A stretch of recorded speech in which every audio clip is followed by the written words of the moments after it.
Double one. Yes, I'm the plug with the goods, I'm the one. They try to take what they can, but I bun on them. Man trying to make moves, I'm a stun on them. With the tools, I'ma run. Run up the rhythm, run up the drum like, I'ma do what I want. I make the moves cause I got the jump. Just call me for delivery. They know me. I got sushi. Just call me for delivery. From Monday to Sunday, whatever you need, I got sushi. Just call me for delivery. They know me. I got sushi. Just call me for delivery. From Monday to Sunday, whatever you need, I got sushi.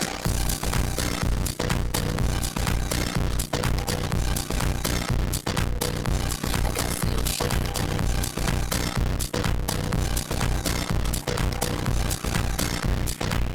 Sushi, what? Sushi. Pick the phone, hit me up, and we go. If you late, then you miss on the road. On the beat, I never change that. Call me and I gotta reach that. Never stop, I repeat, and I know. I'm the plug and I come with the most. On the beat, I never change that. Cause everybody know I be on the go. Just call me for delivery. They know me. I got sushi. Just call me for delivery. From Monday to Sunday, whatever you need, I got sushi.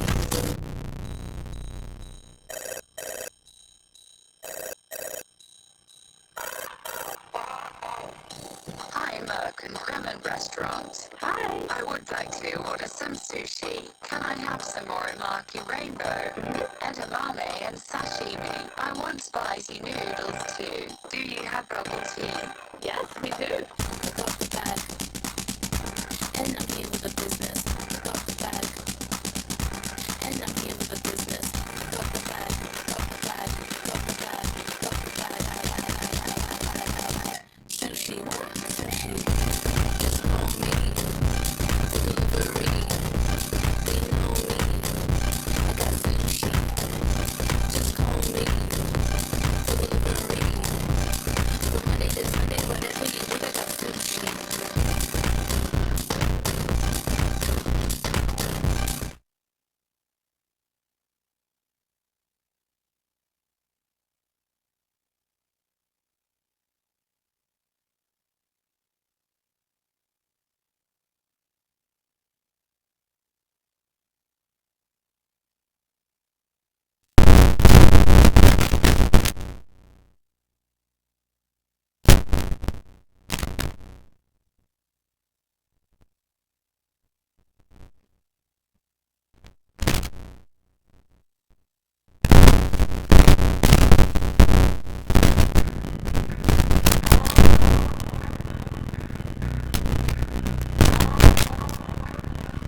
Day and night, I toss and turn, stressing my mind. I look for peace, but see I don't attain. Playing the keeps the silly game we play. Now look at this. Madness the magnet keeps attracting me. I try to run, but see I'm not that fast. I think first, but surely finish last. Day and night, the lone stoner seems to free his mind at night. He's all alone through the day and night. The lone stoner seems to free his mind at night. 'Cause day and night, the lone stoner seems to free his mind at night. He's all alone through the day and night.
When I leave for a kiss, you said I'll probably send you some pics. And I'm like, hell no, been waiting too long. Hell no, I want that cruel love. Hell no, been waiting too long. Hell no, I want that cruel love. Body of mine, losing all my innocence. Body of mine, riding on my innocence. Body of mine, losing all my innocence. Body of mine,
riding on my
Testing. Okay.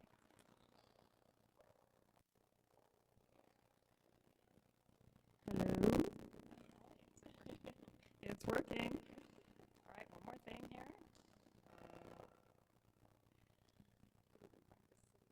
Practice sitting. Everybody's practicing right now. Oh, yeah. Well, at least I'm wearing a skirt like me. Although I have pants under here. I do. I promise. All right.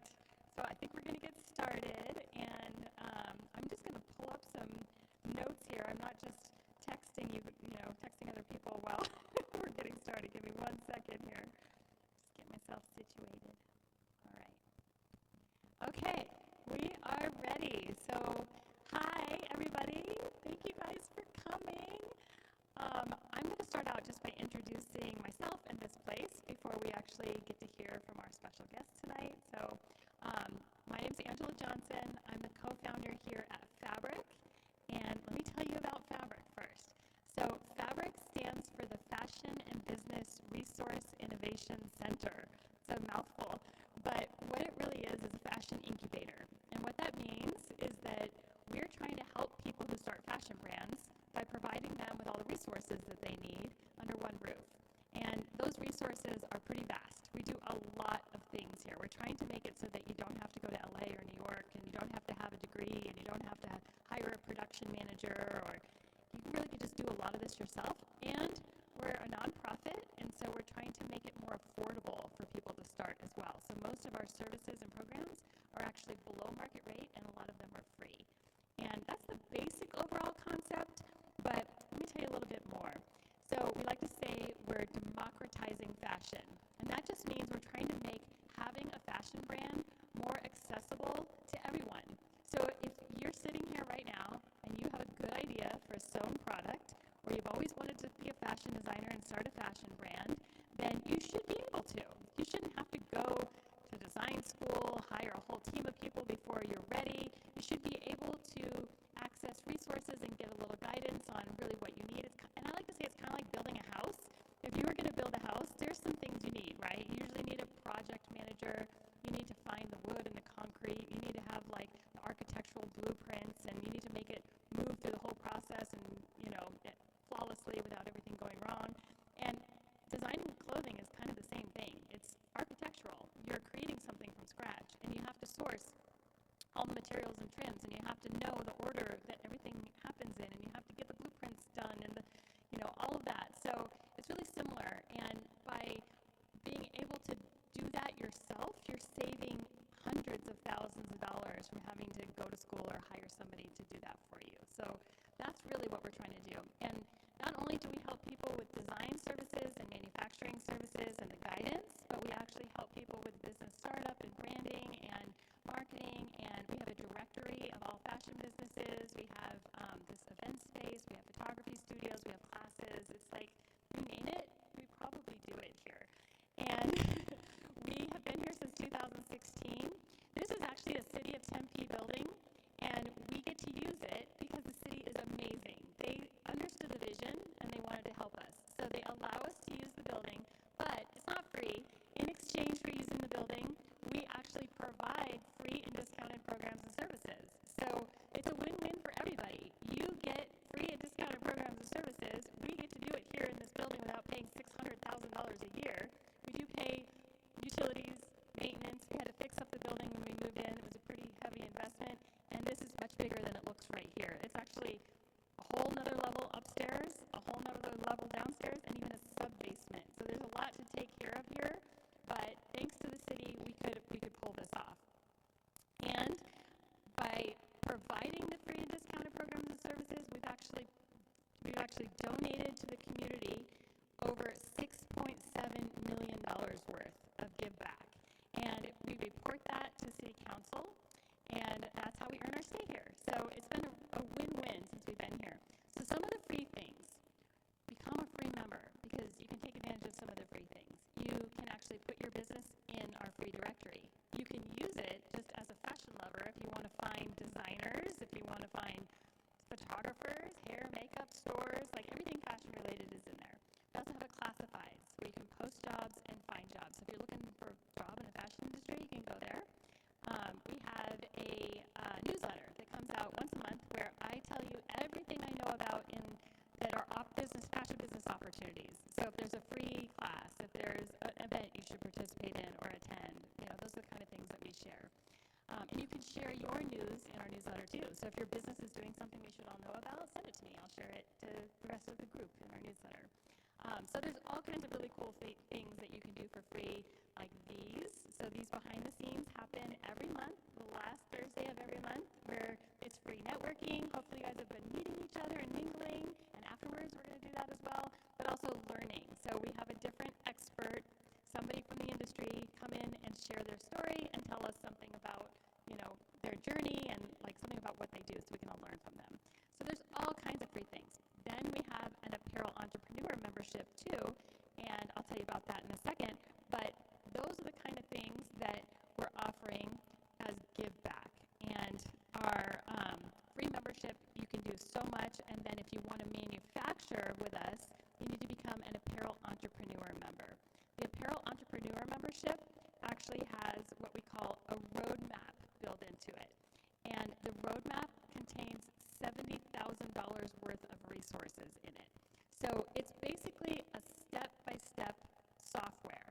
So if you've never done this before, you don't know how to get a pattern made, you don't know how to get a sample sewn, you don't know where to source your materials and trims, you don't know how to provide the information that the manufacturer needs, like the grading information, the marker information, you don't know how to write a cutting ticket, you don't know how to write a sewing contract. If you don't know any of that, the roadmap walks you through all of that. It also walks you through how to start a business, how to write a business plan, how to get your TPT license, how to get your garment manufacturer's license, how to get all the business things that you need.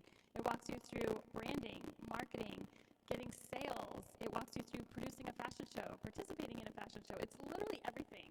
And there's hours and hours of video classes. I basically say I downloaded my entire brain of 25 years of doing this into this software, and I'm just sharing it with the world. So I just want to make it easier for people and make it more affordable for people. So our apparel entrepreneur membership is part of manufacturing with us. Now the cool thing about manufacturing with us is that we offer no minimums. Normally when you manufacture, you go to a factory and you have to make 5,000 pieces. Well, if you just started, you don't need 5,000 pieces. And that's what's wrong with the fashion industry, is that excess is sitting in the landfills. It's getting burned in incinerators. It's the second most polluting industry on the planet because of stuff like that. So by being able to start small and making small quantities and test the market, that's affordable for you and it's also better for the planet, right? So that apparel entrepreneur membership will allow you to get through all of that and to be able to work with us and access our no minimum manufacturing. And that is kind of like our main program. So we actually charge for it, but we charge a lot less than if you were to hire a production manager full-time, because that's what it would take. So you get a business coach, a branding coach, a production manager, a technical designer, and an event planner all in one for $350 a month. Now, the other cool thing is, because we're trying to help people, we scholarship 200 people into it every year. So if you don't think you can afford the $350 a month, apply for a scholarship. We want to help people who are disadvantaged. So if you're a minority, if you're a veteran, if you have a disability, or if you have a significant financial need, you'll probably get a scholarship into the program. And that is the majority of people that work with us. So we're really trying to help the majority of people out there that want to create a sewn product. They're creative, they have a good idea for a niche idea. They might not have like everything that it takes to get there, and we just want to help them get there. So that's the idea. We've helped over 800 apparel entrepreneurs since we moved into this building in 2016. So it's working. We're really proud of that. Now, oh, thank you. Now, how do we do, coming from my husband, I didn't ask him to do that. So how we do all of this is that we actually fund this whole thing by, well, first of all, we bootstrapped this. My partner Sherry and I had this idea. She invested her 401k into this in the beginning. Then we worked for free for many years. And then the main thing that actually gets this thing going is the space you're sitting in right now. This is an event space. We rent it out. And the income is what we use to offset the loss that we get from manufacturing no minimums. Manufacturing really only makes money when you're making thousands of the same product over and over all day long. So to make no minimums, it's really not, you're not able to find it because it doesn't make a factory any money. So we knew we were going to lose money doing that, and we rent out this event space to kind of offset that. And so you're sitting in this space right now. Please spread the word to anybody that you think might be able to use it, because we really need help renting this out, because for 2.5 years, obviously, we have struggled to rent out this event space because of COVID. Actually, it turned into a PPE factory during the pandemic, and we manufactured 800,000 medical gowns that could be washed 100 times, keeping 80 million disposable gowns from going in the landfill. My biggest fan. But we're not doing that anymore. We need to return to the normal way of doing things, and we need your help as our community spreading the word. So spread the word about the space. It's much more affordable than most event spaces. It comes with lighting, sound, projection equipment, live streaming equipment, and it's still more affordable. We also have tables, chairs, and linens and everything. So a little commercial for our event space right now. All right, now that I have talked your ears off, we are going to get started. And the whole purpose of this behind the scenes is because this place is all about providing education and that hand-holding. And part of that is learning from others, networking with each other and learning, what other people have gone through, what their journey looked like, what maybe their obstacles were, what they did to overcome those obstacles. And so every month we do this. We bring in different people that are from different parts of the industry. And this month we are bringing in somebody who is part of the roadmap. She is an apparel entrepreneur. She's a designer. She's a person who had a good idea to solve a problem and wanted to be able to start a clothing brand and maybe didn't go to design school or didn't have production management experience. So you are going to hear the story of what it actually took to do that. So our guest tonight is Angela Zadrali, and she owns a clothing brand that's called LivTall. And basically, LivTall is for tall girls, obviously, because you can see why. So Angela struggled out there to find things that were long enough for her, and she wanted to be able to solve that problem. And Angela has been in a lot of the other parts of the industry, and mostly the retail side. And so she knew a lot about the industry on that end, but was new to the design and development side. So we're going to hear her story on how she got there. And I'm going to start by just introducing Angela, and let's all give her a round of applause. This is Angela Zadrali.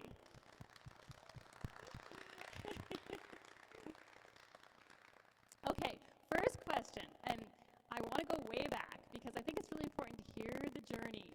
Why did she do what she does? We all have a different story. We all have a different journey. We all are here for some reason, right? And everybody's is a little bit different. So if you're thinking you want to get into this, but you're not sure, I didn't have, I didn't write in my journal that I wanted to be a fashion designer when I was 5 years old. Not everybody has that, right? Some do, some don't. So let's hear her story. So the first question is, tell us about your childhood. Lay down on the couch and tell us a little bit about what brought you here. Thanks, Angela. Well, thank you for having me, first of all. And I just am always so inspired by you, and you know that. And I'm listening to her, I'm like, I have to follow this. You are such a pioneer in our fashion industry here in Arizona, and just in general. So just thanks for being here and being my friend. Thank you. Yes. So I also wanted to bring attention to my notes. This is for your benefit, not mine, because I like to talk a lot, and I will go off on tangents. So if you see me referring, I'm really doing it so that I stay on track, because I'll just my arms will be flying around, and we won't know where I'm going.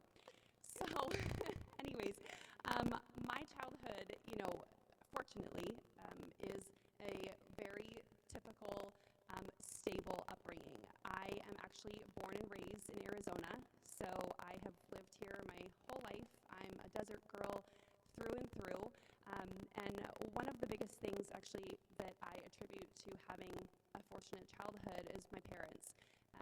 My parents both grew up in lesser fortunate situations and came from, some tragedy, some, dysfunction, some, not the best childhood. And both of them, I know, made a choice when they became parents to really do the best that they could to provide a great life for my sister and I, who actually, my sister is here, Kelly. If you follow me on social media, I talk about her a lot. She's actually what I named this jumpsuit after.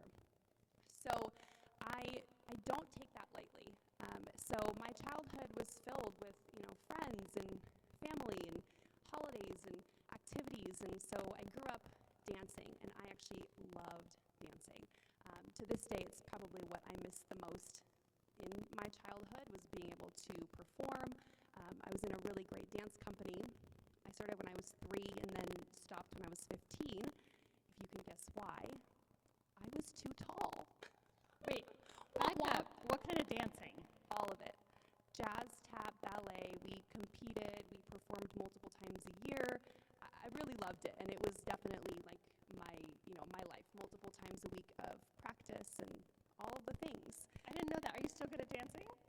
Probably not. My feet cramp up now whenever I try to like point, because I'm just like getting old, and I have really bad feet because not only did I dance, but then I worked retail for like 15 years. So then you have big feet, and anyway, so I can't do any of that anymore. I just watch in awe. And so anyways, I grew up dancing, but it really kind of became apparent, especially when I was more in middle school and kind of going through that like string bean phase. The joke, haha, was, back in center, that's where Angela always went. We started a new dance routine. And, sure, it's fine. I've actually always loved being tall, so it's not something that was a pain point, or, I actually never really had any bullying or anything like that. So it wasn't an issue, but it kind of just became really old. And I also, a lot of the girls went on point in ballet, and I kind of got skipped over for that too. So I just kind of felt like, maybe we're done here, So at about the age of 15, I picked up volleyball. So not basketball. Wait, I don't want to interrupt too much, but I'm curious about some of these things. Yes. So what about the costumes? Were they always too short for you? So actually, our company had one of the moms who made all of them. So she actually made everything custom. I mean, look how cute that picture is. So I think I was like a firefly or some sort of like light up bug. But like there's so much detail. So no, actually we had everything made for us. That wasn't an issue. Shoes sometimes were an issue, and I had to get into the like adult shoes, when you're not quite an adult yet. It's kind of hard. But that wasn't a pain point. It was really just sort of starting to feel like you stuck out. So the clothing that fit you at that time was custom made for you. Yes, exactly. And sequins. Lots of sequins. And feathers and all that. So anyways, I picked up volleyball at the suggestion of my mom. She grew up also playing volleyball and loved it. I never really had a draw towards basketball. Of course, as a tall girl, everybody's like, oh, you play basketball? No, I didn't. I danced. And so anyways, I picked up volleyball and in high school, which is very late, especially if you want to be competitive. And so I was still one of the tallest girls in my school anyways, so I excelled rather quickly, made varsity, all of the things, just middle blocker, just put her in the middle and I could jump up and block a ball. Don't put me in the back row, because I'll never forget, like, one of my coaches, I can't remember if it was college or in club, but I'd be in the back row and they would just yell, "Get down, bend your knees," and I was like, I am, like, I just couldn't get low, right? So anyways, so I excelled, I had great coordination, great core. Volleyball footwork was like a dance routine to me, so I could just do it. And I got a full ride volleyball scholarship, so went from high school to playing college volleyball. And so in college, I went to NAU, so I'm still in Arizona. Didn't go far. But, that would have been great, but I actually had not a great experience with my coach. And if there's any former athletes or anybody who's, played sports, or your children have played sports, the coach is such an impactful person. They're almost like a parent, especially when you're going off to college. And it just wasn't a healthy, she shouldn't have been coaching volleyball. Let's just leave it at that. So I after my first year, I just felt like it wasn't the place for me or the path that I wanted to continue on, with how much sacrifice and just how much stress I was under. I actually started at NAU in the fashion merchandising program. They had a fashion program there, and growing up, one of the things I actually meant to also say is, my parents gave us so much, but fashion sense is not one of those things. What I love about fashion just comes from within. I didn't have that grandma or that aunt that, took me shopping or any of those things. So it's all just who I am. And so wait, I have to stop, because you're like the chicest person. I mean, where did this come from? I've been admiring your style for, I don't know how long we've been friends, a decade or something like that. And I'm like, always thought this must be in your family. Like, you must have been handed down, like, this is how you dress or something. No. Wow. It's just me. Where does it just naturally come from? She wears my clothes now too, so that works out really well. But anyway, so going to college, I knew I wanted to pursue fashion, and actually a very brief amount of time, I thought I was going to go into dentistry. Then I did a tour at NAU and figured out I had to deal with blood and math and science, and I'm like, that's not for me. So, but they had a fashion program, so that was the best thing. And what I'll talk about when I kind of start to talk about my work experience is really, I never felt like I was a designer. I wasn't that creative person, somebody always drawing. I loved fashion and I was drawn to it, but it wasn't something like you were saying earlier that I was just as a 5-year-old sketching and drawing. That wasn't me. And so anyways, after NAU, for what it's worth. I have to interrupt you one more time, and Yes. it's just funny You're so because cute. I went to NAU too, but didn't go through the fashion program. Isn't that weird? This is Of all people. my whole life. This is everything. And I was at that school. Didn't you go to school in LA? Oh, well, then I ended up after getting my degree in communications from NAU going to LA. So everybody has a different path in life. I think it's really interesting to hear that, that she did actually go through the fashion program there, because even It if was you weren't the 100%, very you entry were level. yeah, Yeah. and then the dentistry is completely opposite of that. I just really liked my dentist. I don't know. I still go to the same dentist. She knows. She's laughing. We have a great dentist, and he just was I thought it would be really cool. Anyways, I didn't go that way. So I came back to ASU. Shocker. Arizona. But actually, at the time, my mom worked for the university, so it made a lot of sense because, as much as it was hard, it's a lot harder to walk away from a full-ride volleyball scholarship and tell your parents, sorry, you have to pay now, and start all over, essentially. So I came back to ASU, and at the time, there was no, art school, there was no fashion school at ASU, and definitely not in any area that was attracting me. So I went for business, really just to be smart about it. I graduated from W.P. Carey School of Business and Marketing, really just to have a basic degree that I knew that I could apply wherever, my career path kind of took me. So smart. Thank you.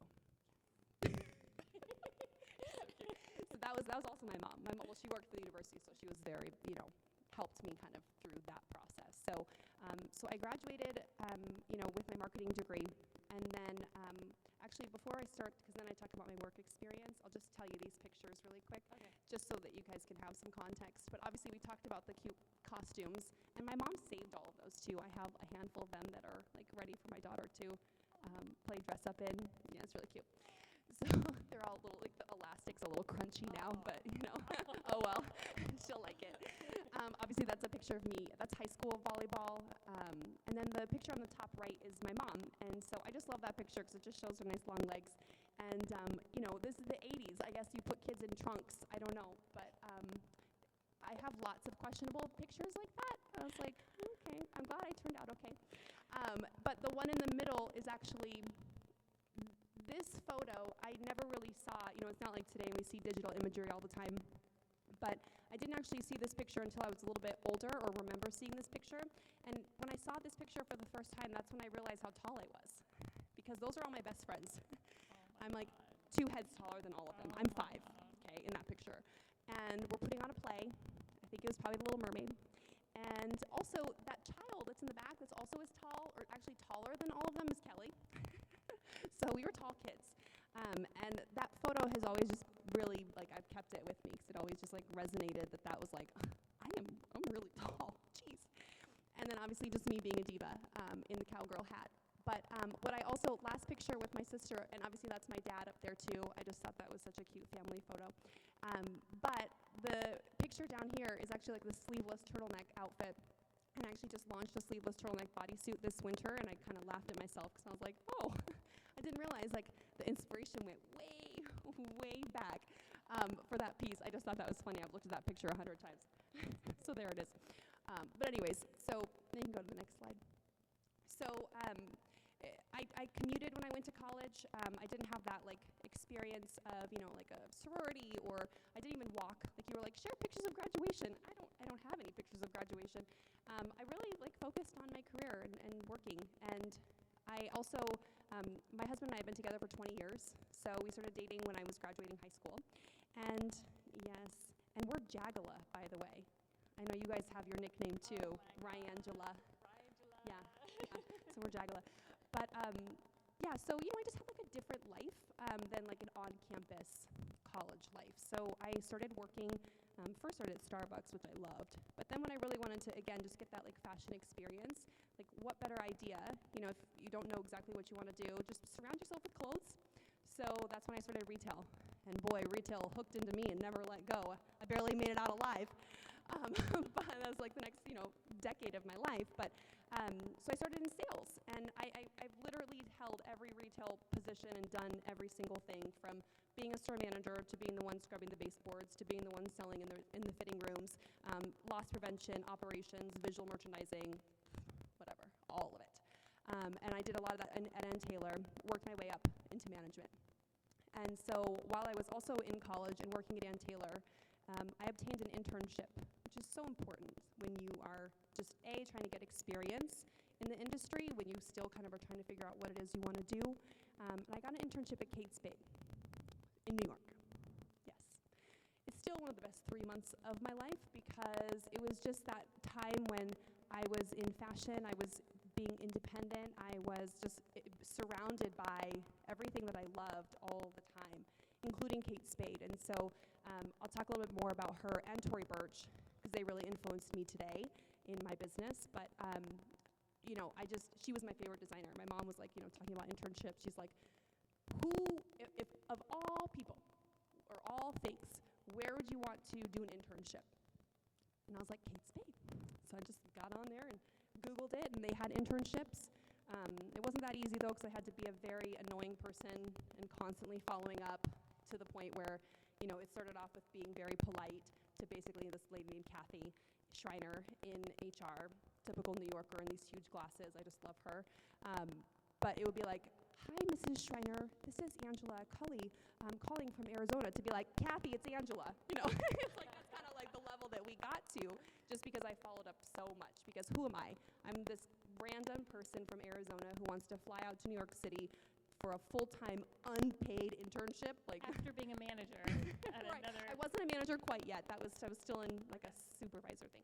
Anywho, so I loved that experience, and I actually made lifelong friends. I just visited one of my friends that we connected, and she was from Oregon, kind of similar story, and she got the internship too. But it was an incredible experience, like I talked about, being just in fashion in New York, but really just to see a business, right, running and the ins and outs. And in 2006, they were at their peak. This was the pinnacle, and they actually ended up, Kate and Andy were in the office every day. Their dog Henry and their little daughter, she was a toddler at the time, every day. And it was just amazing to see a brand that you love. It was very special. Okay, tell us about the day-to-day of an internship there. I'm so curious. A lot of times they had no idea what to do with me. We get that sometimes here too. Like, we're like, this is too advanced for this intern. This is too below this intern. Like, we don't know what to do. It was kind of funny. So I have this really funny story, and I hope you guys think it's hilarious. I laugh about it still. I think they didn't have a lot of things for me to do. And there was a handful of us in different departments of internships, and so one day they asked me to arrange pictures that they were going to actually be sending to Colette in Paris, that they were having like a little pop-up, and so they had to do like merchandising. So they're like, well, can you like arrange how the pictures should go, and like take a picture of it, and then you have to bubble wrap all of the pictures, and then you put it in a box, and they have to like tape it all up, and then we'll send it to Paris with a picture of how you organized it. Sounds really cool. I don't think it was real. I don't know why. Because I spent so long, I was like so paranoid. I'm like, this is gonna go in Paris? Like, what? So I'm like arranging these pictures on the floor. I remember taking pictures, and Kate Spade was very like eclectic and just kind of always like, not like kitschy, but a little bit. So, the pictures weren't always like straight, or, it just kind of had to have this like personality. So anyway, so I did it once, and then I packed up the things in this bubble wrap and the tape, and then I put it in the box. And the funny part of it was that the corporate office was like this open kind of like loft concept. So it was 4 stories, and it had this staircase going in between. So it was kind of echoey. And I had this like 20-year-old tape gun, I think. And it was just like, like, it would just echo through the whole office. My friend, who was downstairs in archiving, could hear me every time. And I had to wrap wrap up all of them. I mean, I still can't. And then I worked on, I worked retail, and how many boxes have I shipped in my lifetime? Thousands. And I swear, every time I use a tape gun, I am like transported. And this was like a really old rickety one. Oh, it was hysterical. But then they said that like they had to redo the picture, so I had to like undo it. I did it like 3 times. I don't know why. And so I had to keep redoing it every day. It's like, oh my God, I'm just so embarrassed. I think they're just making a job for you. Like, you got to redo those pictures now. I don't have anything for her to do. I swear. They had a store, Jack Spade, when they had their men's line down in like Soho. And they were really kitschy, and I've always loved everything vintage. That's always been a big inspiration of me too. So that was why I was drawn to Kate. And so one of the things they did was they found at like this little like estate sale this old cardboard like fireplace that was like a decoration, like a Christmas decoration, but it was like all just like crinkled. And one of the things I had to do was like tape it all back together so they could go use it in their like window display or something random. I don't feel as guilty now with the things that we make our interns But do. you know, so God, I'm glad I asked this question. I was so happy. I was so happy to be doing that. I was so happy to be at Kate Spade. I mean, I just, I didn't care. It's all these things that just are like the best things Well, I mean, ever. you just learn so much by watching what else is happening. That was it. And actually, so when I was there, however much you guys know about Kate Spade, Kate and Andy started the company with 2 founders in 1993. I don't remember what year, but Neiman Marcus was a 50-50 shareholder for a number of years and kind of helped their growth and helped expand in international business and their product categories and all of that. So it got to a point where they were actually, Neiman Marcus was going to sell their half. And I was in the offices the day that Liz Claiborne, which is the company that bought them, came in and bought them, or had their this awkward welcome breakfast, So I was at this breakfast with all the CEOs and all the big guys from Liz Claiborne talking to the Kate Spade team about the fact that they were now taking over Neiman's share. So that was interesting, but Kate and Andy still owned the other half. It wasn't until that was 2006, so in 2007 is when they ended up selling their other half to Liz Claiborne, and Kate and Andy walked away right before the recession, which was very good timing because they sold it at the top of the market. So that was my New York experience, which was wonderful. Lots I could only talk about that probably, but I won't. So after graduation, I worked at Ann Taylor a little bit, and then Kate Spade called me. So I ended up being the store manager at Kate Spade in 2008. And look at that internship really paid off. Did. That is awesome. It did. One thing that I did want to say tonight, or just something to share, is I've done a lot of different things and had a lot of experiences and a lot of connections, and it's really amazing. You can't ever, neglect the importance of connections, people that you know, your network, because 100% of where I am today was based off of the work and the connections and just a progression to get me to a certain point, because nothing happens overnight. So it really, is so powerful, because that's just a very easy example, right? But there are lots of them.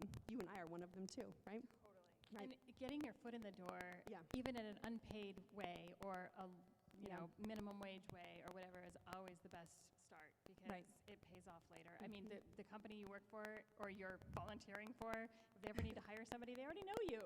You're the first person they're going to go to. Somebody's already in their system, you know, before they go out. And they know I work hard, and I showed up every day, 9 o'clock, for my unpaid internship. So anyways, I was 24, and it was in 2008. You guys remember how great of a year that was for retail? Well, let me tell you, it was horrible. It was obviously the recession, and it was just keep your doors open, try to make a sale today. And it was good because, I was so young. I think about it now, I'm 24, geez. But it really helped me, not only my business side and experience and just having to learn everything, trial by fire, really. But also just to survive in an economical time like that was really just about building a clientele. That was our number one focus every day, was make a customer, build a repeat customer, and that's something I absolutely still think about today, is building that customer loyalty, right? You don't just want, 10,000 one-time customers. Just to get technical, they're going to spend less. They're not likely to recommend you or talk about you if it's just a one and done. So building the relationship and building that brand connection is just so important, and that's what we really focused on just to survive, quite frankly, you know. And then, so I thought I was going to be at Kate Spade forever, because obviously you guys can tell my love for them. And when I was the store manager, they were already gone, but that's okay.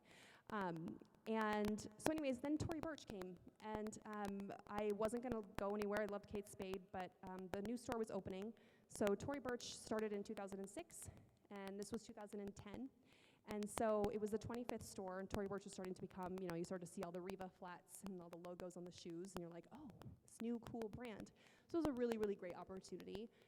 And what that job taught me, I was there for 6 years. That's the one that nearly killed me. Just workload, just hectic. It was very demanding, and I worked at Fashion Square, so, you know, it's like 10 hours, you know, you're open from 10 a.m. until 9 p.m., and just the hours, it's just grueling.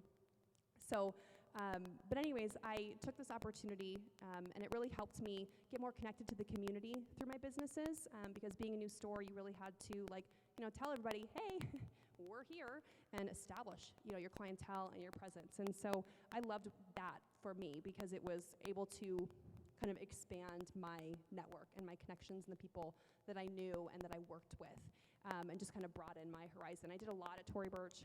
Again, I've done it all. And I even like helped open stores. So I'd travel and help training and all those things. Because Tory Burch, you know, was on just a trajectory. So when I started, I don't have the exact number, but I do know when I started, I was the 25th store. And when I left 6 years later, we can easily say there were 150 stores. So to be a part of it was crazy.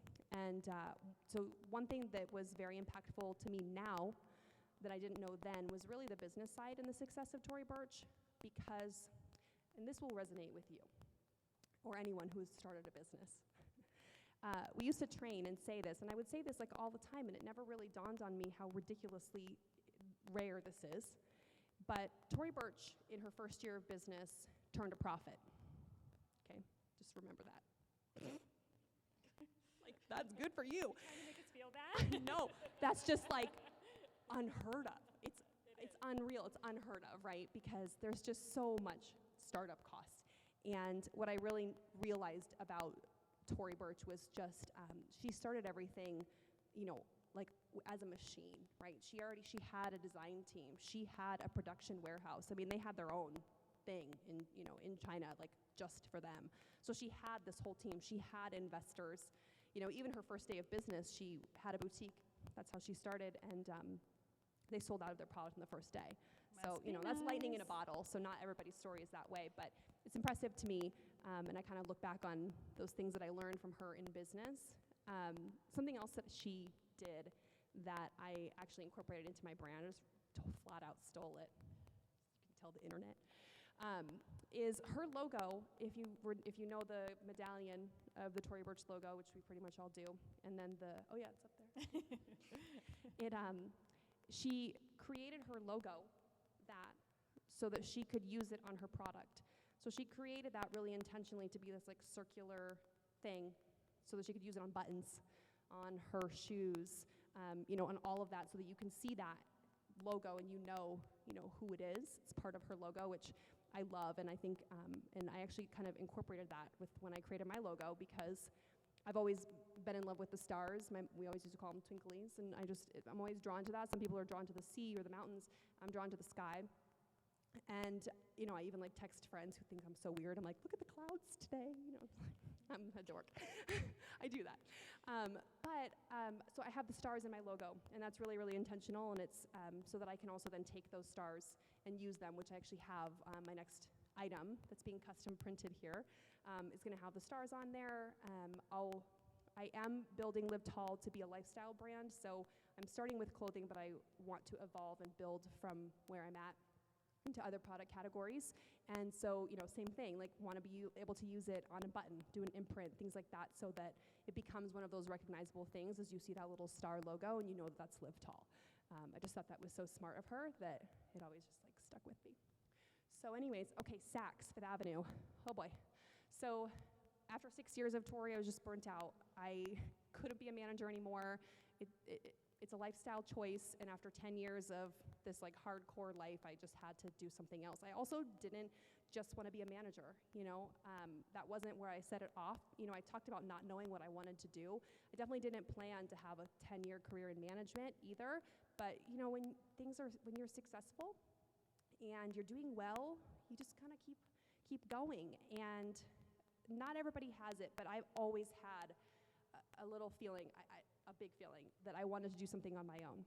And so I always knew that that's not my end game, to be a district manager or work my way up, the corporate ladder. And not everybody has that. Some people are very, happy with the 9-to-5s or working up that corporate ladder, but that just wasn't for me. Even though I was successful at it, it wasn't inside what I really, really wanted. And I even remember at Saks, because I loved my job at Saks too. I remember telling myself, like, no more dreams, okay? Like, you've got your career. My daughter was 2 when COVID and everything happened, so I'll get to that. But, it was just like, okay, like that season passed, right? Which is kind of sad to think, but I did. I told myself no more.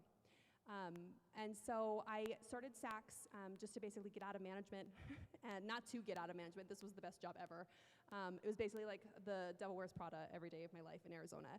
It was fashion shows, and it was editorial shoots, and it was designer PAs, and it was black tie galas, and it was hard work though too, right? So your position there was like public relations? Marketing, PR, community relationships. So just expanding on things that I already did at Tory Burch from like the community involvement side, but then just, I jokingly was like, I got a degree in marketing and now I get to apply it. So it was great, but again, it was a different type of a lifestyle choice, and I had a baby, so life was just a little upside down. And I firmly believe that everything happens when it's supposed to happen, the universe, all those things that we just kind of have to let happen. Because as right before COVID happened, I remember just like felt like I was on a freight train. It was just my daughter's, who is incredible, she's not sleeping. I'm working 10 hours a day.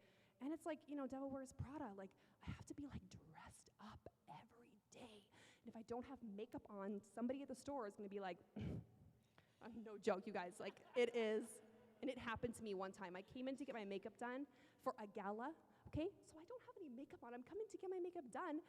And I remember from across the store, this one gentleman, he was like, oh my God. No, seriously. Oh, wow. And anyway, yeah, lots of funny things, not so funny things, but it's fine. I kind of laugh about them all now because they're really ridiculous. But it also taught me a lot to have a little bit thicker skin, And I got to level up my fashion. I was around more designer brands, so I got to wear some pretty cool brands. But anyways, so life was a little bit out of control, and COVID hit. So for the first time ever, I had an opportunity to really like stop and think about what it was that I wanted to do. And my husband was another really, really big supporter of that. And once everything stopped, I don't know if anybody had these experiences, but I did not even understand how I functioned the way that we did prior. And when I thought I'd get called back to my job, we were both like, oh, what am I going to do? I don't know what to do. I can't do this again. I can't do it. And like I said, I loved my job, and maybe if that freight train had never stopped, I'd still be on it, in some way, but everything happens for a reason. And so for the first time in, a lot of years, those dreams and those things that I always wanted to do, kind of came back to the surface. And the day that I got laid off, I was on furlough for 4 months, and then got laid off. But, I did events marketing. I love Saks. There's no hard feelings. But the day that I got laid off, my husband was like, it's time. Go do it. And the next day I reserved LivTall, and there we go. Then the next chapter, in the, GoDaddy or whatever it was, Wait, oh my God. Wait a minute. 2 days after. Before this, though, it must have been a year or two. This must have been going on in your head for a little while, because you and I did a consultation together, but that was like... So I will talk, I'll talk about that. Okay. We can talk about that now, and then we can go back. Because like I said, I've always had that idea and the desire, but then at a certain point, I just told it to go away after you and I met. Right. Mm-hmm. Yeah, because I probably discouraged you a little bit. Well, I tell it as it is. I will actually talk about that. No. I'll talk about that in a minute. So then, so LivTall. So it's one of those things.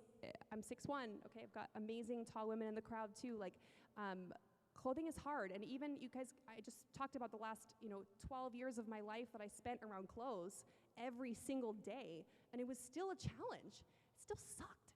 And people like around me, we would have events or we'd have, at a big visit or something. And it was like, oh God, what are you going to wear? I don't know. Because you have to wear something at the store, right? Anyways, so it's just really hard. Always sacrificing something, whether you have to go up a size, where you've got to get it let out.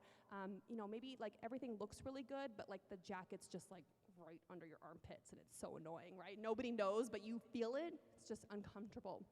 And so I obviously knew Angela. I'm skipping over a lot of that, but I knew Angela and I just started drawing.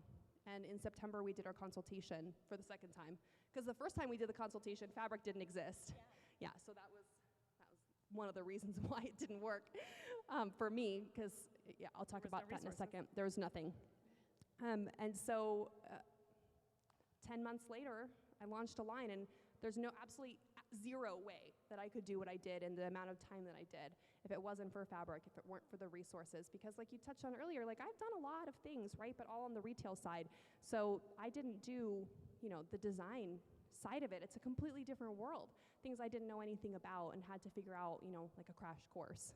So I took a lot of their classes, a lot of the consultations, and I have a slide that I'll show you the differences between my drawings and your drawings. Oh, okay.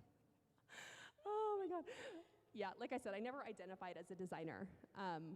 One thing I was going to say I forgot to tell you was when I was thinking in college about what to go to school for in design, or fashion, my mom was like, well, why don't you design purses? Like you love purses. Mom, like that, like literally. Mom, I'm not a designer. I don't design purses. Like I was just like, oh my God, can't even believe you said that.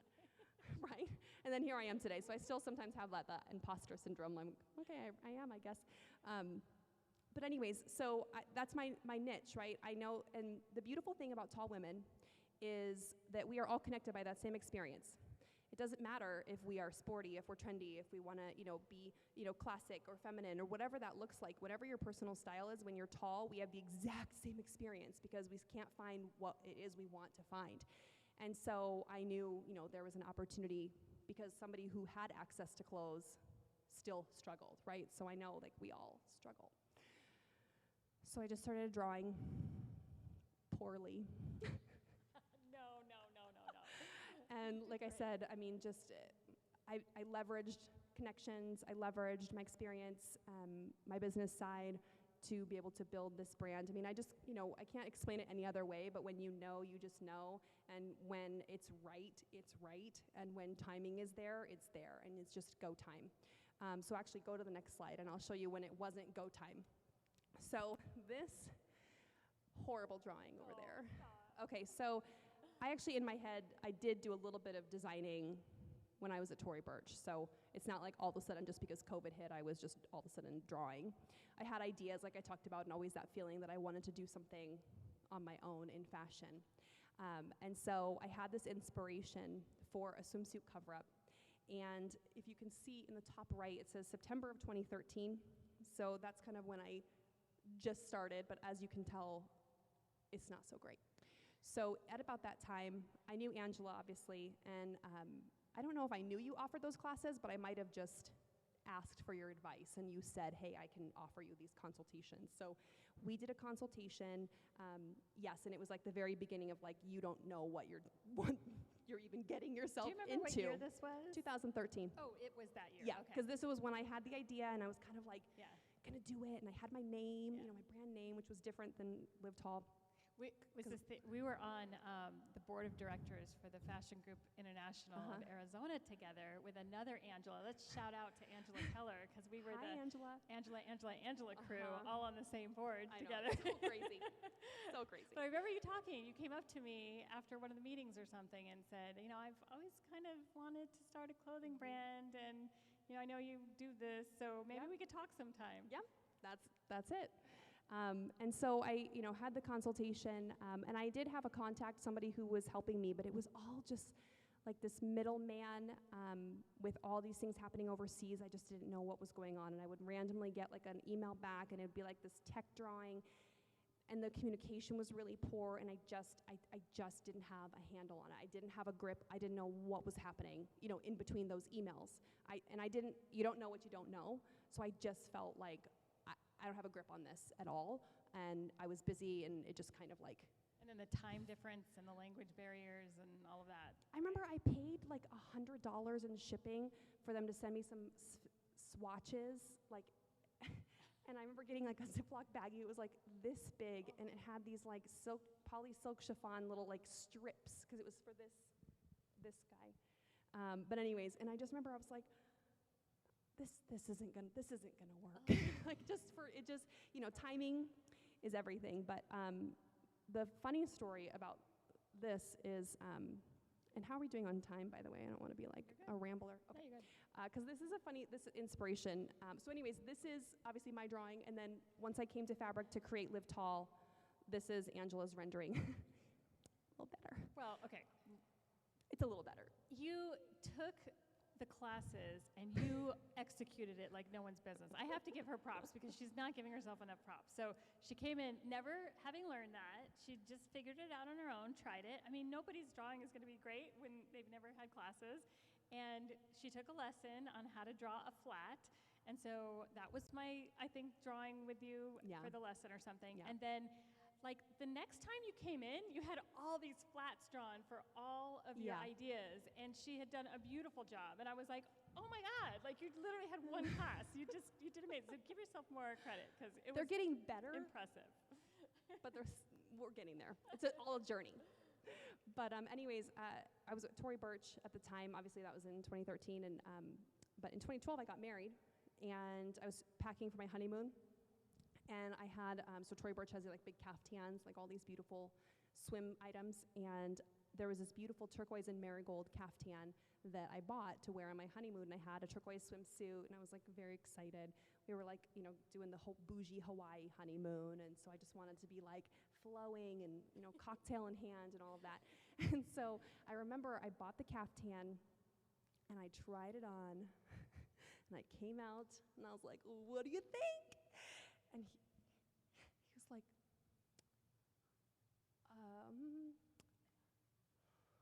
choosing his words. He's like, you look like Fran. And Fran, so that you guys all know, my sister's dying, was our neighbor who just wore muumuus all the time. And not the fashionable ones, not the caftans. And so I just have to say, for those of you who are not married, or if you're going, that's not the look you're going for on your honeymoon, is for your husband to think you look like, you're wearing a gaudy muumuu. Neighbor. Ooh, so I returned it. But the other thing was, it came up to, it came to here. It was quite silly now that I think about it. And so I just kind of thought that was the first time, sort of that like inception of, there has to be a better option. Something that is flowy, but also sexy, right? That covers you up like you want to feel in a caftan, but doesn't make you feel like you're wearing a muumuu, and that's long enough, right? So that's kind of the beginning of that. It took another year or so until I came You should have named it the Fran. Doesn't have a good ring to it though. It's kinda, everybody laughed at the Fran. They didn't even know what it meant. So anyway, so that's kind of a story. It took a while for me to get this design specifically, but that was sort of that inspiration of like, I can't be alone on this.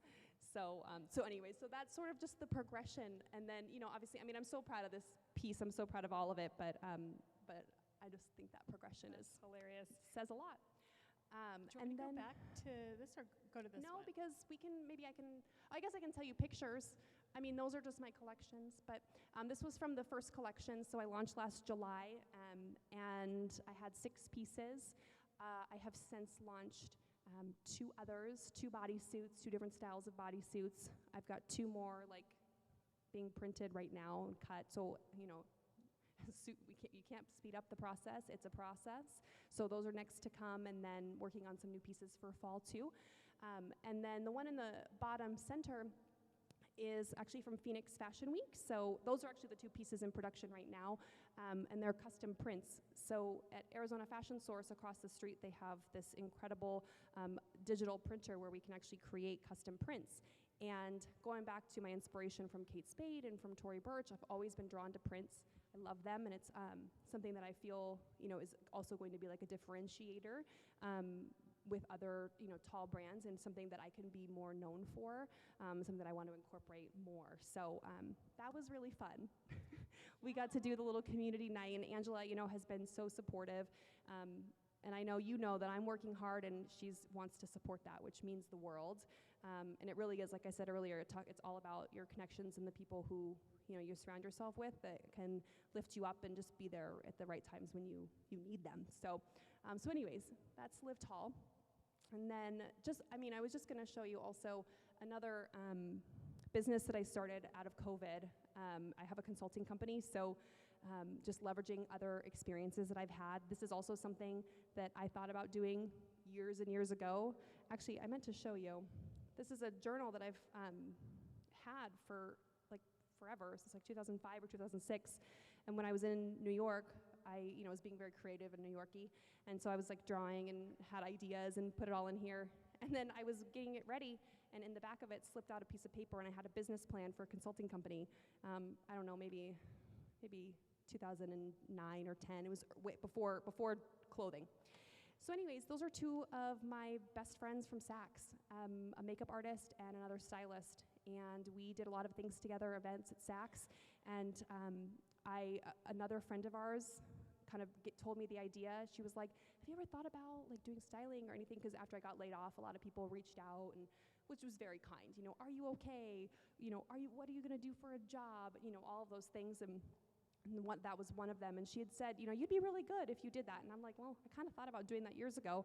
So I called these two up because I didn't necessarily want to do it on my own. And anyways, the rest is history. That all fell into place like very easily. And we have a ton of fun.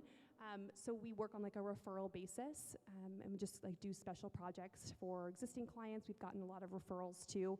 And we just cater all of our services to that person. So we specialize in the closet cleanouts. So we do the whole shebang, from all the editing and the purging and the reorganizing. We also do personal styling. We focus on beauty. We help people style for photo shoots. Like just, again, it's things that I've done, that we've all done, and we had that experience that we could just bring together. So somebody can hire you. Yes. And you can make them look as chic Absolutely. as you look. Absolutely. That's awesome. Yes, thank you. And those are just some closet befores and afters. It's a little hard to tell, but that one I loved because this client was, she goes out in the community. She actually runs a magazine, and she's very just out and about all the time and has special events and things. And so we actually she has two closets because they're smaller. She has like a really cute home in Central Phoenix, so it's smaller. So her stuff's divided between two closets, and we had her main closet, and then we kind of created this like event closet. So it's all of her like fancy shoes and her clutches and her dresses. And so when she's going out, like she goes there. When it's like a day in and day out, she goes to her main closet. So anyways, just thought I'd share that I also do that. That is awesome. And then you might think, how the heck does she do that? So this is why. I call this slide my why and my how, because I do this for me. I do it for tall women, and I do it for my daughter, because I really kind of had one of those moments, and you think of as a parent, you want to tell your children to follow their dreams, follow their passions, and I really felt like I have to do that too. And that's why at the end of the day, if I'm really busy, I don't feel bad about the time that I'm spending away from her, because I'm doing what I feel passionate about, and I'm following my dreams, and I'm going to tell her to do the same thing. And that was something very like powerful to me. And so I really do it all for her. Also, she's tall. So my goal is, and I also think I don't want to be the only tall brand. I want tall women to have as many choices as average-sized women have. I don't want them to be like, oh, I only have 3 stores to choose from, or 1, just LivTall. I can't have everything for everyone. So I want, when Olive is, middle school or whenever she wants to start, shopping on her own, things like that she actually has choices, right? Because we did not. Oh, it was bad in the 90s and the early 2000s, no internet, and just if it wasn't at Charlotte Russe, you'd get it. This is the beauty about nowadays, because you can start a brand that is filling a need that the big brands aren't filling. With the internet, people can find you now, where Yeah. back in the 90s, you couldn't. So I mean, there wasn't a way to do this. correct. So now this is possible. Yep. And then also, you know, I talk about my how. Like, if you're going to start a business, like, get a support system. I talked about my husband. He was the one that says do it. He's the one on the days where I'm like worried about whatever outcome it was or is. You know, he's like, just study the course. He's an entrepreneur himself. He's actually an immigrant. So he came from former Yugoslavia, went to Germany, and then immigrated to the United States in 1998. And we met in 2001. So I was there through all of his citizenship and all of that. But then he started his own business. So he's really somebody who's like the American dream. And so, you know, he's all about it, right? And all about, you know, even the hard stuff. He's like, good, you're going to learn from it. You know, it's like, oh. So he's super supportive. But also down below, you see a cute little picture of baby Olive with her grandparents. Those are my husband's parents. They're just amazing. They are the ones who watch her and help me. They're with her right now. And my husband. It takes, you know, it's a proper adult to Olive ratio is the 3-to-1. Yeah, Kelly knows. We go on vacation, and it's like the more adults, the better. And then obviously Kelly's on here too, because Kelly, not only is she a tall girl, and I'm doing this for her too, but, you know, and she's not just saying like, yeah, do it, good job, but, you know, she's like working pop-ups for me, you know, like when I can't afford She was here to working pay. a pop-up for Yeah. you over there. She's not too selling long for ago. me. She's recommending for me, you know, and so it's just so important to surround yourself with people and family that are, you know, willing to help you. And maybe it's not always going to be family, maybe it's going to be friends, but that's just really important, and that's just how I balance it all. But working for yourself is so different than working for somebody else, because I could say I'm working just as hard as I was working at Saks, probably harder. But when you're in control and you've been able to reprioritize your life in a way that, you know, it's on your terms, it doesn't feel like it, right? It feels very balanced. It's not perfect, but it feels more balanced and more realistic. So before I go to the next slide, Yeah. where we're the going next to one? show off a little bit of the cool stuff Oh. that's happened since she has created this brand, and like all the press coverage and accolades and great things that have happened. I always say this is all about the good, the bad, and the ugly.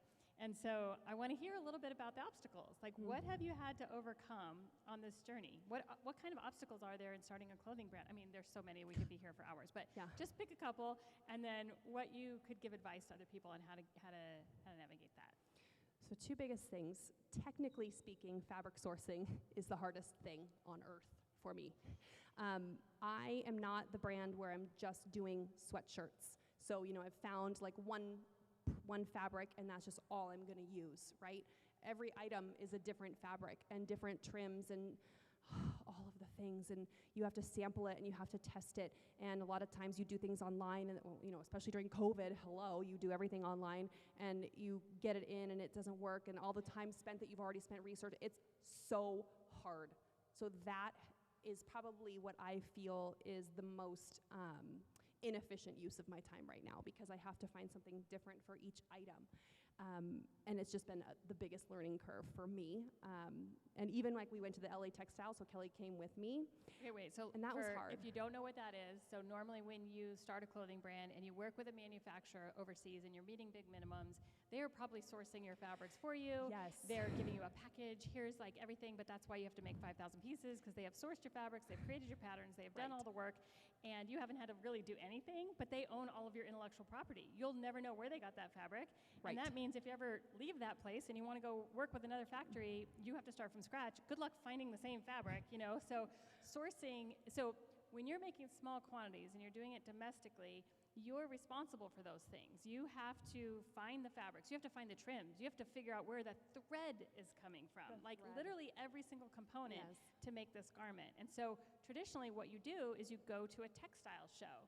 Like the LA Textile Show, it happens twice a year, so you got to get there, you got to stay there. I mean, there's costs and time involved and everything. You have to know that it even exists. Then you have to find vendors who are willing to sell you smaller quantities, you know, that they don't have minimums because you probably can't meet those minimums yet. So you're trying to find wholesalers, Yep. not jobbers that are selling leftovers, not retail like Joann's. You're trying to Right. find a wholesale fabric mill that has small quantities. So that's narrowed the search even more, and it's And that's harder to good find quality. them. Yeah, and it's what you're That looking you can for, test and it it. comes in a lot of colors because that's what you have to choose from. And so It's it so is really difficult. So hard. And so when she says that's an obstacle, that is an obstacle for everybody. And most people have no idea where to even begin. So we have a sourcing library here. That is one of the ways that we try to help people. I've used it. It's free. You can actually come here. You can actually go through thousands of swatches. Don't pay $100 for them to come to you in the mail. They are already here, and start your search. Now, it's not going to be everything, but at least it's, oh, I know this mill sells this type of fabric.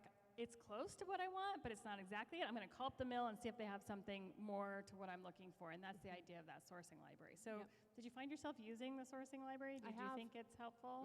I have, Good. yeah, especially to know who the people are who will give to small businesses. So I've used that, and then the Fashion Dex, I think that's what it's called. Yeah, the so Fashion Dex resource. is like a directory of all, it's the directory of all the small mills that are willing to, or big mills With that have no- small little to no quantities. minimums. It's actually called the Small Designer's Guide to Wholesale Fabrics and Trims. Good Yeah. job. Yes, that. So that helps just to like narrow the search. So that's like been the number one, just as far as time, resources, the second thing is just really my customer.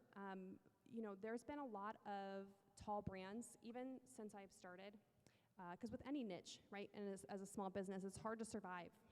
It's really hard to survive. I've already seen in my time 4 brands come and go. So I also know that there's a lot of trust building. And so the hardest part is just having that faith and giving it time, right? To show like you're gonna be here next year. You're gonna have good, your product's gonna stand up to the test of time, and you're gonna continue to be around and be a reliable resource. That's something that I've just made as a personal observation, and seeing other brands that have had more success, they've done the work. They've been around for a number of years, and proven themselves in that way. One of the good points about that also is when buyers are going to purchase wholesale. from a brand, Right. they want to know that you're going to be around after they've placed the order. You're not going to go out of business and leave them hanging with like a shelf to fill in their store. So if you go to a trade show like Magic and you try to exhibit and show your collection, usually you have to pay for a whole booth and tens of thousands of dollars to exhibit to every buyer in the country, but you're probably not going to get a single order the first time you do it because they don't trust you yet. They don't think you're going to be around next year because so many brands fail. So you have to then put in another $10,000 Right. the next season to show up again. And if they see you again, then they're like, well, she might be doing something right if she's still here, Right. So that's a really good point. And that's the hardest part. I think it became very aware after I launched, right? It's like, you have all this build up and this excitement. And not to say, I had sales, everything was fine, but then you realize now you have to keep going, right? It doesn't just just come flocking to you because you exist, So you just have to have that patience and that faith to keep going. Right. Keep believing in what you're doing. That's So awesome. anyways. So you overcame those obstacles, and to watch you go from never having done this before to doing it like a pro, you should see her. She utilizes all of the things that she's supposed to. There are, if you've been in our roadmap, if any one of you are an apparel entrepreneur and you're using our roadmap, there are dozens of technical documents that we're requiring from you. You have to fill out a cutting ticket if you want the cutters to cut your stuff. You have to fill out a sewing contract if you want them to sew. You have to provide specs and detailed flats if you want somebody to make a pattern for you. You have to understand the language. You have to source your materials, fill out fabric worksheets, trim worksheets. You have to cost your garment. You have to figure out how much it's going to cost before you decide if it's ready to even start the process, because what if it's too expensive? You need to edit it before you go back and have the pattern made to make it cheaper if you need to. And she has been able to pick up everything and actually do it. We provide this roadmap with all of that in it, and all the lessons and all the hand-holding, and as much as we possibly can, but to be totally transparent, there's a very few people that make it through, even with all that hand-holding. So you can imagine how hard it would be without any kind of guidance like that.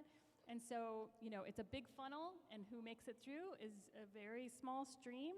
And when somebody makes it through and they've actually designed something and it has been manufactured, I just want to scream and show the world like, look at what this person has done, because it is so much harder than you think it is. And she's done it multiple times now and is actually selling those products and is actually, I think, selling out of a couple of the pieces, which is even cooler. So, I mean, I make small I'm not making 1,000. Yeah. But that's been my thing too, is I wanted to grow with the demand. So I've, sold out of some sizes in the last pieces that I've made. And so that tells me, okay, that amount, you maybe bump it up next time, especially if you're going to recut it in a different color or something like that. So just like slowly growing with demand is what I'd ideally like to do. So it's just momentum and timing and hard work and consistency. Well, kudos. And there's so many more obstacles than what she's even mentioned. I'm going to throw one in there. So the fact that her dresses are so long, or her garments are so long, there are things that will happen in the process that no one can predict, because it's so when you make a pattern, you have those pattern pieces, then you size them into different sizes. That's called grading. Then you take all of those pattern pieces and all of those sizes and you place them on what's called a marker. So that's all of the smalls, the mediums, the larges, and the extra larges, the sleeves, the backs, the fronts, all the pieces to make the garment on this big template. That template gets placed on top of your fabrics. So imagine stacks of fabric, like however many you're cutting. If you're cutting 100, there's 100 layers of fabric. You put the marker on top and you cut through all of them, right? Well, the way it's supposed to work is that it fits on the table, you cut through it all, right? Well, these extra long pieces, they're not fitting on our cutting table. So now we have to make multiple markers sometimes, right? We have to make and that's a whole bunch more labor. So that increases the price of something that shouldn't cost that much. It's going to cost even more, because the labor that's going to go into now having to remake the marker, or doing the spread, putting the marker on top of it, and then figuring that out afterward. I mean, there's so many. And the time, to figure that out and to get it all there, and then we'll be like, oh no, the first time, Yeah, so those are things that you can't really predict until you're in the middle of it. Yeah. So it's this business is an investment up front before you even know if it's going to work, and sometimes it's not going to work, and you've already spent a bunch of money, and now you have to spend a bunch more if you want to finish it, Yeah. And those are the things you can't predict, and that's not for the faint of heart. So, the fact that you've made it this far is way amazing. I'm so proud of you. Through all of these issues. It's just getting started. It's only been a year. It feels like 100. It really does. I'm only 1 year. It's only been a year? Not even. I mean, in a couple weeks, a year. Crazy. Of launching. Wow. Of being live. Pull out a couple of these pieces and just show everybody some of these designs. Do you want to show some of the media or whatever? Yeah. I can talk about it at the same time. Okay, yeah. Because the main thing I wanted to, because she made me put press up there. I was like, I don't toot my horn, whatever. I'm going to toot your horn. But you made me toot the horn. But I just wanted to say, because a lot of this came back to my connections, quite frankly. It wasn't media. It was oh my God, you're so amazing. So they wanted, to feature me. So everything that you see here is basically a result of my career, and the people that I met and the people that I know and who I'm connected with, and wanted to support me. Right when I launched my line, also when the Power of 3 launched, we got another story there, and I've been pitching media on my own, and it's been crickets, because it's really hard when they don't know you, right? And I used to joke that I was Angela from Saks, and then everybody would say yes to me all the time because it's Saks Fifth Avenue, and then I'm just Angela now. And so that's hard, but I mean, it hasn't been necessarily discouraging, but it just kind of opened my eyes too, of just the work that you have to do, the time that it takes to prove yourself, and hopefully. But actually, a magazine reached out to me yesterday that I didn't know, not for a cover or anything, but something in September. Isn't that great? Yeah. Are you allowed to say which one? No. A magazine, but it's not. I mean, it's a local magazine, but I was just oh. Something, that came not from me and not from anybody that I knew. And there's nothing like this kind of publicity, because when you're not paying for an ad and it's free and they're covering you, then that gives you credibility. You know what I mean? So, little secret, don't pay for advertising. This will happen, right? Good press releases. Get them out there on the wire. Network with people. Have people like us share your press releases. I mean, those are the little things you can do for free that are going to help get this kind of coverage. That's free advertising. You can't pay enough for that. That's amazing. Correct. But anyway, so this is pieces from my first collection. So this is like the Live Tee, which is just a basic, but the material is amazing. It's just this like beautiful modal jersey. It's thick, but it's not heavy. And what I did actually, when I was kind of drawing and designing and thinking about how to like draw something for a tall frame that was different than other clothes that I had, I actually decided to take out the shoulder seam. So as you know, like it's like a kimono style. And so the idea was just omit that, because tall is complicated. There's a big difference between 5'10" and 6'4", or 6'5", but that's all in the tall range. And so kind of omitting something like that, it just allows it for more drape, more hang. If somebody's more broad-shouldered, somebody is longer, somebody's bustier, because within tall, there's just so much. And so I also just then created a maxi dress. Without even knowing it, this was like the smartest thing I ever did, because I talked about all the different fabrics and things. So this was like, similar pattern, same material. Didn't know how smart I was when I did that one. But this is just like a fantastic everyday. You can dress it up, dress it down. It ties in the waist. Can I go back to that too? This is another great lesson. So whenever you're designing something, start with something that can be considered your block. It's the fit that you want, it's a basic piece, and make 1 to 3 items when you first start. Don't make a whole collection of 12 pieces. Pick one staple thing that you're gonna offer over and over and over, get the fit right. Now you have a block, you have a template to use to make the next thing from. So that t-shirt, elongated to that dress, is what I'm talking about. Mm-hmm. You can shorten it, you can lengthen it, you can change sleeves, you can change colors, you can keep adding different prints, things like that, and it looks like a bigger collection. But it's cheaper because the pattern's already been made. You're not going through that prototyping process that costs so much money. And I kind of did the similar thing with the bodysuit. So there was another bodysuit I launched in February. It was that sleeveless turtleneck. There's like a rib knit. So this is essentially the same body, like all of the same dimensions with just 2 minor tweaks. I took out the turtleneck, obviously. But the crew neck is the same dimensions. And so, we took a pattern that was good, and then we just tweaked it to make it, for a different style, a different season, and a different material. And then I just changed the back. The original one was more of like a full coverage, and then this one I just turned into a thong just because it was so lightweight. I just felt it complemented it more. But to Angela's point, that's kind of how I evolved and was able to make something like just a few months later out of the same pattern piece. I think this is a good lesson as well. So fabrics actually change the fit of things too, and even colors of fabrics change the texture, the drape, the stretch, the hand, everything of fabrics. So you could fit something, you could get something to fit perfectly out of one fabric with the pattern, everything's great. Change the fabric and it's not going to fit anymore if it has a different stretch to it, right? But sometimes you can get the same exact fabric, it's just in a different color. And that would actually affect it sometimes. It might not have the same exact stretch to it. It might be a little bit different. And she actually had to deal with that at one point. Yep, sure did. And then also the skirt that you guys saw on the runway, that's the pink like wrap skirt, is actually just the bottom half of this. So I loved this style, but maybe not, everybody wants to wear something that's just gonna be all the way cover if you just wanna wear like your bikini top or something.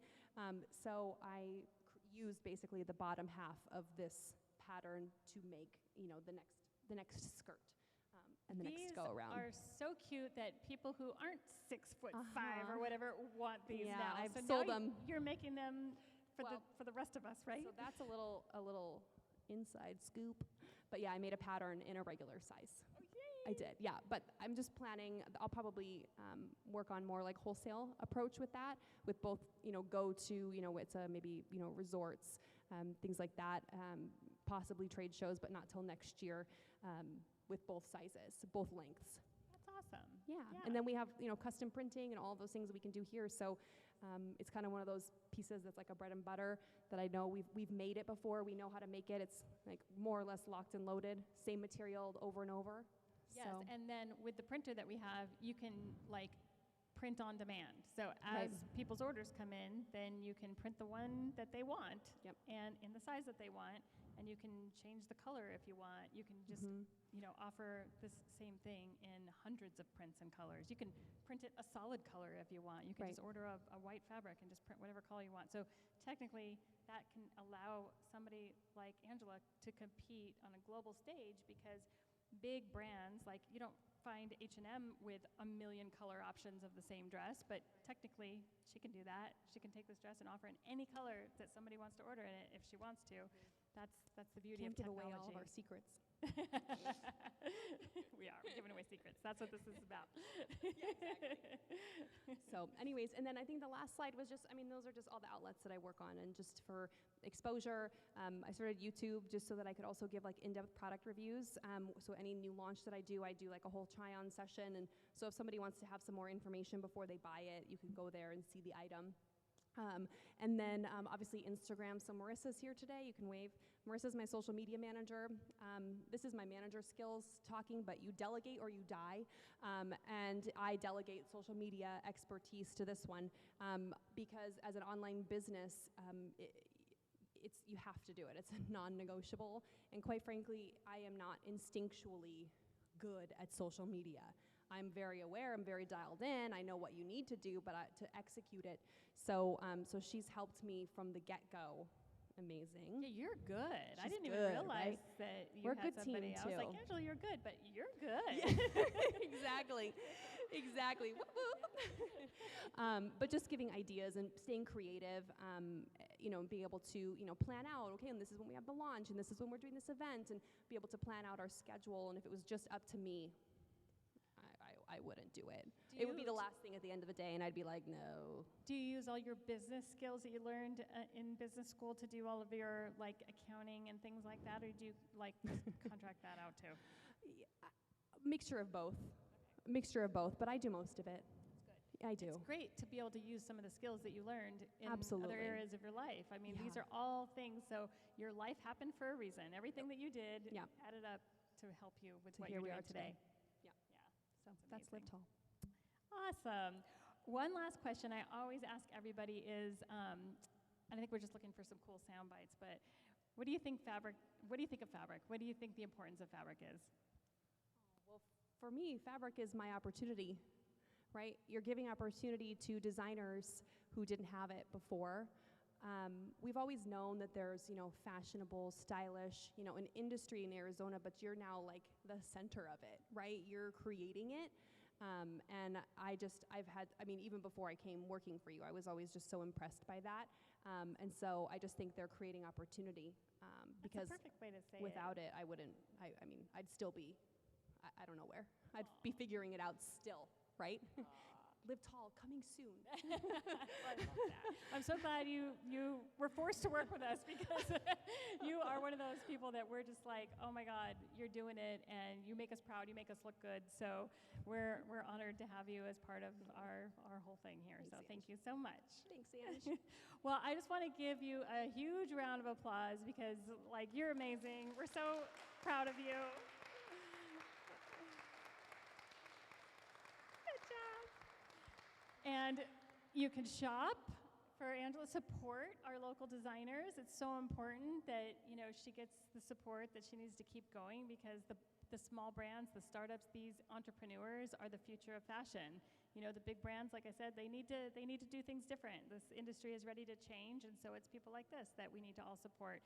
And she's making classic pieces that you can keep in your wardrobe for a really long time, and that's the key to sustainable fashion. So. Bye. Does anybody have any questions for Angela? Can you think of anything that maybe she didn't talk about that you've been curious about? You're an easy interview. Any? What did you say? No. I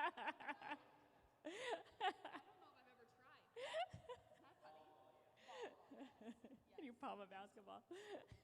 Typical tall girl question. I want to know if you can still dance like that. That was my. Any others? Yes?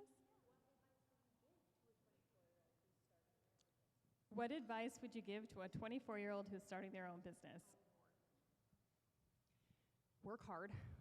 I think a lot of our world is tied into like instant gratification. And we see people on social media glorify all of their successes all of the time. And they say the overnight success is a 7-year hustle.